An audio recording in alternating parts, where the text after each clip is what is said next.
بسم اللہ الرحمن الرحیم۔ شروع کرتا ہوں اللہ تعالیٰ کے نام سے جو بڑا مہربان نہایت رحم والا ہے۔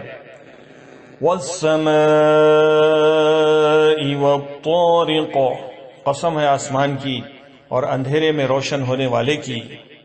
وما ادراک ما الطارق، تجھے معلوم بھی ہے کہ وہ رات کو نمودار ہونے والی کیا چیز ہے۔ النجم الثاقب، وہ روشن ستارہ ہے۔ ان کل نفس لما علیہا حافظ، کوئی ایسا نہیں جس پر نگہبان فرشتہ نہ ہو۔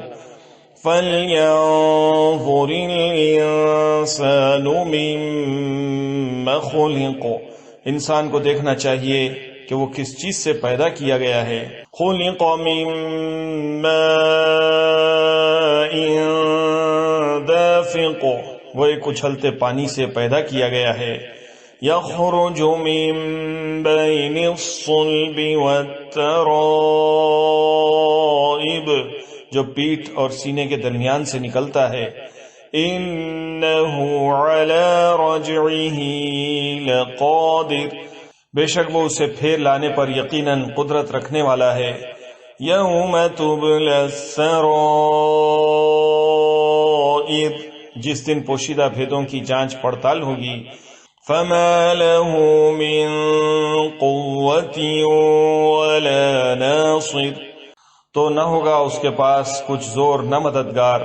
والسماء ذات الرجع، بارش والے آسمان کی قسم۔ والارض ذات الصدع، اور پھٹنے والی زمین کی قسم۔ انہ لقول فصل، بے شک یہ قرآن البتہ دو ٹوک فیصلہ کرنے والا کلام ہے۔ وما هو بالہزل، یہ ہنسی کی اور بے فائدہ بات نہیں۔ انہم یکیدون کیدا، البتہ کافر داؤ کھات میں ہیں۔ وَأَكِيدُ كَيْدًا، اور میں بھی چال چل رہا ہوں۔ فَمَهِّلِ الْكَافِرِينَ أَمْهِلْهُمْ رُوَيْدًا، تو کافروں کو مہلت دے، انہیں تھوڑے دنوں چھوڑ دے۔